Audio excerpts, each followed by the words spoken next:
يا باشا والله العظيم اللي بايع هو اللي خسران، انوي بس كده انت وانا معاك. يلا بقى اتكل على الله. يلا كده عقبال ما اشوف التليفون ده. يا قصقص، ايوه يا عمر. عامل ايه يا حبيبي؟ ما فيش، محتاجك ضروري بس. ايه ده، في حاجه ولا ايه؟ بصراحه انا زعلان منك.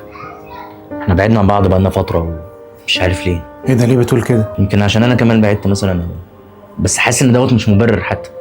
احنا دايما بنبعد عن بعض يا عمر وبنرجع احسن من الاول كمان.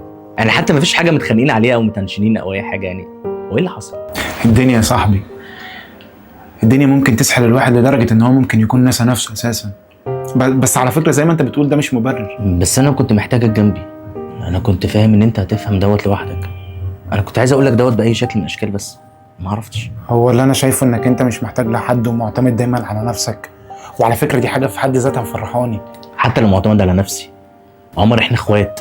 احنا اكتر من الاخوات كمان. حتى لو الدنيا سحلانه عن بعض دوت مش مبرر ان احنا نبعد عن بعض حتى. صح ولا ايه؟ صح. انا عارف ان الدنيا خدتنا من بعض، ورغم الانشغالات والضغوطات اللي الدنيا بتحطها على كل واحد فينا، بس انت صاحبي يالا.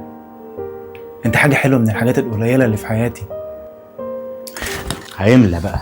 طب انت عارف، مهما الايام بعدتنا عن بعض برضه هتفضل صاحبي اللي عمري ما ندمت على عشرته ابدا. ادائك فيه حاجه غلط، انا مش مقتنع. انت بتملى وبعدين ايه بقى، بتبلفني وتحطني. ايه ده؟